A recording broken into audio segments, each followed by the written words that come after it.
Why are Meghan and Prince Andrew suddenly appearing in the same shadowed corners of royal gossip? And why now? Of all times. Everyone knows Andrew's made mistakes, the kind that stain a lifetime. But that's not what has the palace losing sleep. Oh no, the real fear isn't his past, it's his mouth. Andrew believes he was betrayed.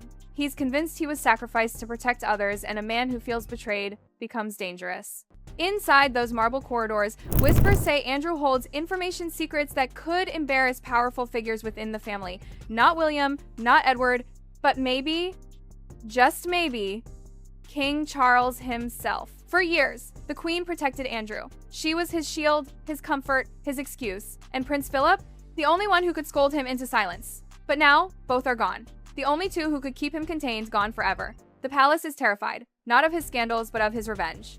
They fear humiliation, exposure, a storm of words that could bring the monarchy to its knees. And that's why the system has turned on him. Titles paused, roles removed, his home under threat. But it's not punishment, it's containment. Because the most dangerous person isn't the guilty one, it's the one who knows things. And when quiet pressure doesn't work, stronger weapons come out. In Andrew's case, that weapon isn't aimed at him, it's aimed at his daughters. Princess Beatrice and Princess Eugenie, his pride, his joy, his only emotional anchor. Everyone knows he'd burn the world to protect them. And the palace knows it too.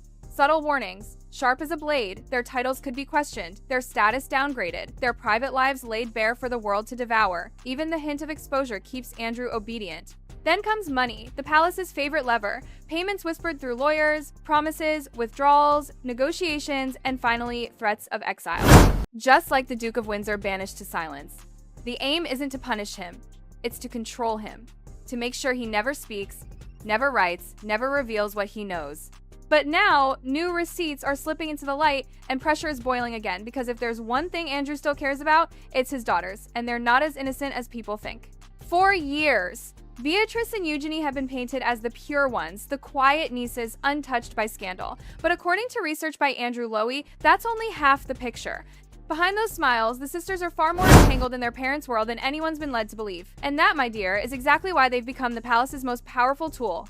For years, they've pushed an image, the good daughters, the graceful ones who suffered for their father's sins. But sources claim there's more layers of influence, old social ties, charity deals, and mysterious friendships that were quietly swept away. Some of that information couldn't even be published, not because it was false, but because it was too explosive. Now the press has begun circling them, gently, strategically asking little questions about their business ventures, their homes, their charity projects.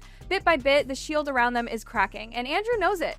He knows his daughters are no longer safe behind the palace's glass walls. The more they become part of the narrative, the tighter the palace's leash around his neck. Because a man may risk his own name, but he will never risk his children. To understand Andrew's downfall, you have to look at one woman, Sarah Ferguson. Oh, Fergie. Long before the scandals and the money problems, she and Ghislaine Maxwell ruled New York high society. They were the gatekeepers. Elegant, cunning, powerful, and together they opened doors that would later destroy everything. It was Fergie, insiders say, who first introduced Ghislaine to Andrew, and from there, Ghislaine led him straight to Jeffrey Epstein. But here's the twist. Ghislaine later claimed that Fergie herself pursued Epstein. This wasn't friendship, it was ambition. Everyone was climbing, using, reaching. Now, leaked emails are surfacing, and they seem to come from Ghislaine. She's believed to have kept a stash of messages as insurance, not to protect Andrew, but to protect herself and maybe redirect blame toward him. Meanwhile, Fergie acts like she's enjoying the circus. The attention feeds her, the drama keeps her relevant. Even those emotional breakdowns, she flaunts insiders whisper they might be nothing but strategy, a way to play victim. When journalist Andrew Lowy approached her for cooperation to shape her story, give her a voice, she slammed the door shut. She told her circle not to talk. And that single decision gave him freedom to publish everything he could legally print. If she'd cooperated, things might have been softened, but she didn't. She chose silence. And that silence made the story explode. Then came the incident that stripped away the last layer of royal grace. It was 2016, far from cameras. Prince Andrew rammed his Range Rover into the gates of Windsor because he refused to take a short detour. 2 people were hurt, the gates destroyed, and guess who paid the £80,000 bill? The taxpayers. That wasn't an accident. That was entitlement in motion, and it didn't end there. Insiders describe him shouting at staff, bullying employees, abusing his royal envoy position, a government-funded job that he allegedly turned into an embarrassment.